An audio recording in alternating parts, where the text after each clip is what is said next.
गर्मियों के मौसम में जब टेम्परेचर बहुत ज़्यादा हाई हो जाता है, जो कि मैक्सिमम जगह पे देखने को मिलता है। जैसे मैं बिहार में रहती हूँ, हाँ, हमारे यहाँ पे टेम्परेचर गर्मियों के मौसम में 40 से लेके 45 तक चला जाता है और काफ़ी बार तो 45 डिग्री बहुत लंबे समय तक चलते रहता है। ऐसे हाई टेम्परेचर में पौधे लगाना काफ़ी मुश्किल हो जाती है। ऐसे कंडीशन में हम ग्रीन नेट का यूज़ करते हैं, लेकिन काफ़ी बार ऐसा भी होता है कि ग्रीन नेट लगाने की सुविधा नहीं होती है या फिर किसी न किसी कारण से रीज़न से लगा नहीं सकते हैं।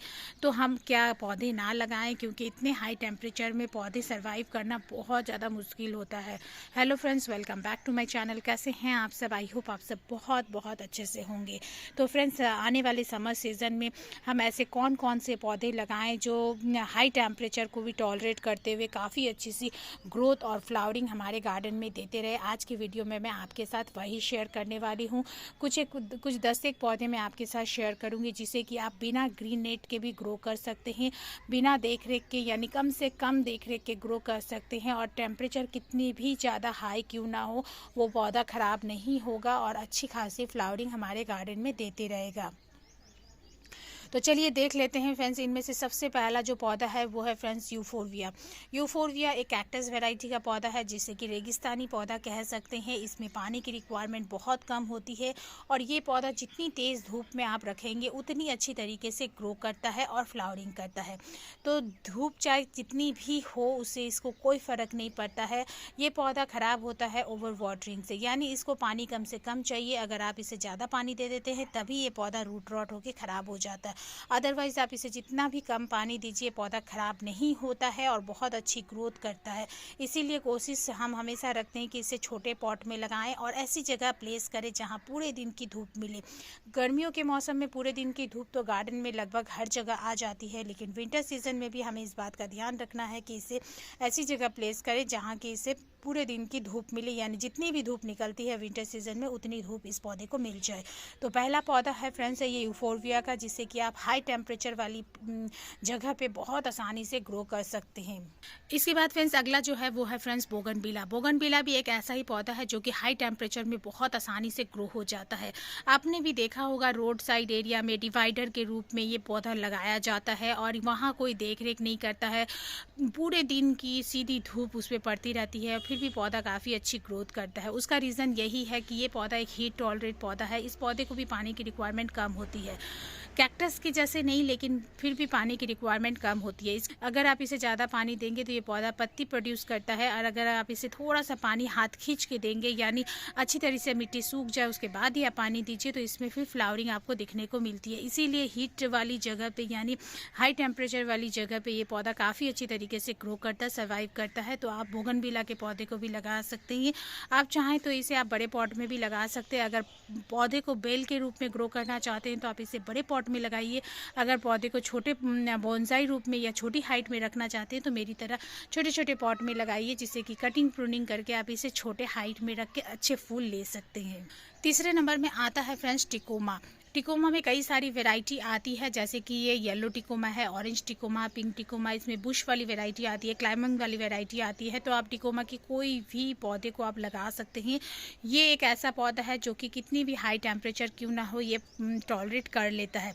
जब टेम्परेचर बहुत ज़्यादा हाई होता है तो इसकी पत्तियाँ थोड़ी बहुत बर्न होने लगती है, जैसे कि आप यहाँ पर ये देख सकते हैं। अभी तो ये बाहर के मौसम की वजह से हो रहा है, क्योंकि इस टाइम पुरानी जितनी भी पत्तियाँ होती है सारी झड़ जाती है। तो गर्मियाँ जब बहुत तेज़ होती है तो पत्तियाँ कुछ थोड़ी बहुत इस तरीके से हो जाती है, लेकिन उससे पौधे में कोई फ़र्क नहीं पड़ता है। पौधे का पानी अगर आप ठीक से देते रहें, अगर सही तरीके से पौधे में पानी देते रहें, तो ये पौधा कभी भी ख़राब नहीं होता है। क्योंकि जैसे कि गर्मियाँ बहुत तेज़ होती है तो धूप बहुत ज़्यादा होती है, तो मिट्टी भी बहुत जल्दी जल्दी सूख जाती है। तो इस बात का भी हमें ध्यान रखना है। तो ये पौधा पानी की रिक्वायरमेंट रखता है, इसीलिए इसे पानी देना पड़ता है हमें। और गर्मियों के मौसम में भी इस पौधे को आप बहुत आसानी से ग्रो कर सकते हैं और अच्छे फूल ले सकते हैं, टेम्परेचर कितनी भी ज़्यादा हाई क्यों ना हो। अगर हम इसे डायरेक्ट ग्राउंड में लगाते हैं तो बड़े पेड़ जैसा भी बन जाता है और तब इसकी उतनी देख रेख नहीं करनी पड़ती है, क्योंकि हम पॉट में लगाते हैं, इस दायरा सीमित होता है, तो पानी का हमें ध्यान रखना पड़ता है। जैसे किसी पौधे को पानी कम चाहिए होता है, वैसे किसी पौधे को पानी प्रॉपर तरीके से भी चाहिए होता है। तो टिकोमा के पौधे को प्रॉपर तरीके से पानी चाहिए, ना कम ना ज़्यादा। तो आप इस पौधे को भी लगा सकते हैं, जो कि गर्मियों के मौसम का जो टेम्परेचर हाई टेम्परेचर है, जो कि 40 से ऊपर चला जाता है उस वक्त पौधे जो सर्वाइव नहीं कर पाते हैं उस कंडीशन में पौधा बहुत अच्छी तरीके से ग्रो करता है। नेक्स्ट पौधा है फ्रेंड्स ये कनेर या ओलिएंडर। तो फ्रेंड्स ये पौधा भी बहुत आसानी से हाई हीट वाले जो एरिया होते हैं वहाँ बहुत अच्छी तरीके से सर्वाइव कर जाते हैं, यानी हीट टॉलरेट प्लांट में से आता है ये पौधा। बहुत आसानी से ग्रो होता है। इसे डायरेक्ट ग्राउंड में अगर लगाते हैं तो ये पौधा कोई रिक्वायरमेंट नहीं रखता है, लेकिन अगर आप इसे पॉट में लगाते हैं तो पॉट का साइज़ बड़ा रखिए और फ्रेंड्स इसे जब ज़रूरत हो यानी मिट्टी जब सूख जाए तो इसमें पानी भी दीजिए, प्रॉपर तरीके से खाद फर्टिलाइज़र दीजिए। और ये पौधा पूरे गर्मियों के मौसम में यानी पूरे समर सीज़न हाई टेम्परेचर को भी टॉलरेट करते हुए आपको अच्छी फ्लावरिंग देगा। अभी बाहर के मौसम में प्रूनिंग करने के बाद आप पौधे में ग्रोथ देख सकते हैं, काफ़ी अच्छी होने लगी है और पौधा अच्छी तरीके से ग्रो होने के बाद विद इन 1 मंथ के अंदर ये पौधा फिर से फ्लावरिंग पे आ जाता है और पूरी गर्मी बरसात ये पौधा बहुत अच्छी फ्लावरिंग भी करता है। तो हीट को टॉलरेट करने के लिए ये पौधा भी बहुत अच्छा पौधा है। 5वें नंबर में जो पौधा है वो है फ्रेंड्स चंपा का पौधा भी एक ऐसा ही पौधा है जो कि हाई टेम्परेचर को टॉलरेट करते हुए बहुत अच्छी तरीके से ग्रो होता है। ये पौधा पानी की रिक्वायरमेंट कम रखता है, इसीलिए टेम्परेचर कितनी भी हाई क्यों ना हो ये काफ़ी अच्छी तरीके से ग्रो हो जाता है। विंटर सीजन में डोमेंसी में जाता है, इसकी पत्तियाँ लगभग गिर जाती है। तो मेरे इस पौधे में पूरी तरीके से अभी पत्तियाँ गिरी नहीं है, लेकिन इसकी ग्रोथ आप देख सकते हैं स्टार्ट होने लगी है। तो हाई टेम्परेचर को टॉलरेट करते हुए अच्छी फ्लावरिंग लेने के लिए आप चंपा को लगा सकते हैं। चंपा में बहुत सारी वेराइटी आती है, तो आप कोई भी पौधा लगा सकते हैं जिससे कि आप अच्छे फूल ले सकें और बहुत कम मेंटेनेंस में इस पौधे को अपने गार्डन में रख के अच्छी खूबसूरती, अच्छी ग्रोथ और अच्छे फूल तीनों चीज़ ले सकेंगे। इसके बाद फ्रेंड्स अगला जो पौधा है वो है फ्रेंड्स चांदनी में बहुत सारे पौधे आते हैं, बहुत सारी वैरायटी आती है, तो आप लगा सकते हैं अपने अकॉर्डिंग। जैसे कि ये सिंगल पेटल की है, इसी तरीके से मेरे पास डबल पेटल की भी चांदनी का पौधा है। तो चांदनी का पौधा भी हाई टेम्परेचर को टॉलरेट कर लेता है और बहुत आसानी से ग्रो करके हमें काफ़ी सारे फूल इससे हमें मिल जाते हैं। कितनी भी टेम्परेचर हाई क्यों ना हो ये पौधा काफ़ी अच्छी तरीके से ग्रो हो जाता है। तो चांदनी के पौधे को भी आप लगा सकते हैं। इसके बाद फ्रेंड्स अगला जो पौधा है वो है फ्रेंड्स हिबिस्कस का। हिबिस्कस में 2 तरह के पौधे आते हैं, एक देसी वाला और एक हाइब्रिड वाला। तो आप हाइब्रिड वाला ना लगाएं क्योंकि वो हाई टेम्परेचर को टॉलरेट नहीं करता है, और अगर आप लगाते हैं तो उसे पूरे दिन की धूप में ना रखें। लेकिन जो देसी वाली वैरायटी होती है ये बहुत ही अच्छा पौधा होता है, कितनी भी टेम्परेचर हाई क्यों ना हो ये पौधा बहुत अच्छी तरीके से ग्रो भी करता है और अच्छी फ्लावरिंग भी करता है। तो आप देख सकते हैं कटिंग प्रूनिंग करने के बाद इसकी ग्रोथ काफ़ी अच्छी हो गई है। तो आप इस पौधे को लगा सकते हैं जो कि काफ़ी अच्छी फ्लावरिंग हमें मिल जाती है पूरी गर्मी पूरी बरसात। यहाँ तक कि जो देसी वाली वैरायटी होती है उससे तो आप विंटर सीजन में भी अच्छी फ्लावरिंग ले सकेंगे। तो आप इस हिबिस्कस की जो देसी वाली वैरायटी है इसे भी लगा सकते हैं हाई टेम्परेचर में अच्छी फ्लावरिंग लेने के लिए।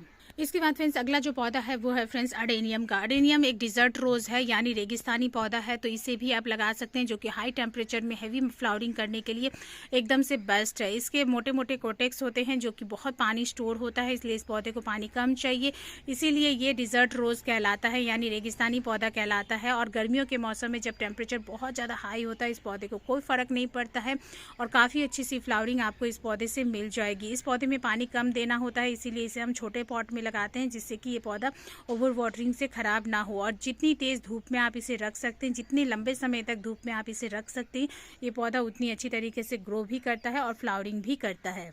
इसके बाद फ्रेंड्स अगला जो पौधा है वो है फ्रेंड्स एलामांडा का। एलामांडा में कई सारी वैरायटी आती है, जैसे कि कुछ क्रीपर टाइप, कुछ क्लाइंबिंग टाइप होती है और कुछ बुश टाइप होती है। तो आप अपने अकॉर्डिंग लगा सकते हैं, आपको जैसा पौधा लगाना पसंद है उस तरीके का आप लगा सकते हैं और बहुत अच्छे से फूल आप इससे ले सकते हैं। पूरे दिन की तेज़ धूप में भी रख के इस पौधे को ग्रो कर सकते हैं, क्योंकि ये जितनी ज़्यादा धूप इस पर पड़ती है गर्मियों के मौसम में इसकी ग्रोथ उतनी ही अच्छी होती है। तो इस पौधे को भी आप ले सकते हैं, लगा सकते हैं, जिससे कि आप पूरी गर्मी बरसात बहुत अच्छे फूल ले सके और कितनी भी टेम्परेचर हाई क्यों ना हो आपके यहाँ पे ये पौधा टॉलरेट करके अच्छी फ्लावरिंग करता है। इसके बाद फ्रेंड्स अगला जो पौधा आप लगा सकते हैं वो है फ्रेंड्स इक्ज़ोरा के पौधे को भी फ्रेंड्स आप लगा सकते हैं, जिससे कि हाई टेम्परेचर में भी ये पौधा काफ़ी अच्छी सी फ्लावरिंग करता है। गर्मियों के लिए सबसे अच्छा पौधा है, बेस्ट पौधा है, जिससे कई सारे कलर में इसके फूल आपको मिल जाएंगे और गार्डन को खूबसूरत बनाने के लिए ये एकदम से सही है। इसके अलावा फ्रेंड्स और भी पौधे हैं जिसे कि आप लगा सकते हैं, जैसे कि पोर्चुला का है, पोर्सलेन है। ये दोनों वैरायटी जो है ये जितनी तेज़ धूप होती है उतनी अच्छी फ्लावरिंग करता है। एक घासनुमा टाइप ये पौधे होते हैं जिसे कि आप हैंगिंग बास्केट में लगा सकते हैं, ग्राउंड कवर के लिए लगा सकते हैं।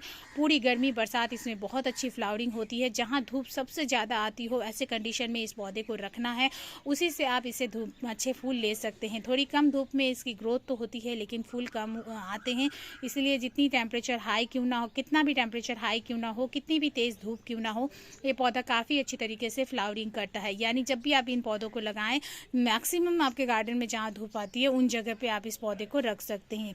तो इस तरीके से ये कुछ पौधे हैं जो कि हाई टेम्परेचर में भी काफ़ी अच्छी फ्लावरिंग करते हैं। यानी आप अगर ऐसी जगह रहते हैं जहाँ की टेम्परेचर बहुत ज़्यादा हाई रह जाता है, यानी 40 से ऊपर चला जाता है टेम्परेचर, तो आप इन पौधों को ज़रूर इस टाइम अपने गार्डन में ऐड करिए, जिससे कि गर्मियों के मौसम में आपका गार्डन सूना ना दिखे, आपका गार्डन ख़राब ना दिखे, उजाड़ सा ना दिखे, एकदम हरा भरा फूलों से भरा हुआ खूबसूरत दिखे। तो आप इन सभी पौधों को लगा सकते हैं अपने गार्डन में, जिससे कि गार्डन को काफ़ी ज़्यादा सुंदर बना सकें। तो फ्रेंड्स, ये थी आज की जानकारी। आई होप आपको पसंद आई हो। पसंद आए तो फ्रेंड्स एक लाइक ज़रूर करिए, और अगर आप मेरे चैनल पे नए हैं और अभी तक मेरे चैनल को सब्सक्राइब नहीं किए फ्रेंड्स, देन प्लीज़ इसे सब्सक्राइब भी करें, साथ में बेल बटन भी दबाएं, जिससे कि आगे मैं जो भी वीडियो डालूँ उसका नोटिफिकेशन आपके पास सबसे पहले पहुंचे। तो फ्रेंड्स, मिलते हैं अगले किसी वीडियो में नई किसी इंटरेस्टिंग सी जानकारी के साथ। Okay then, bye.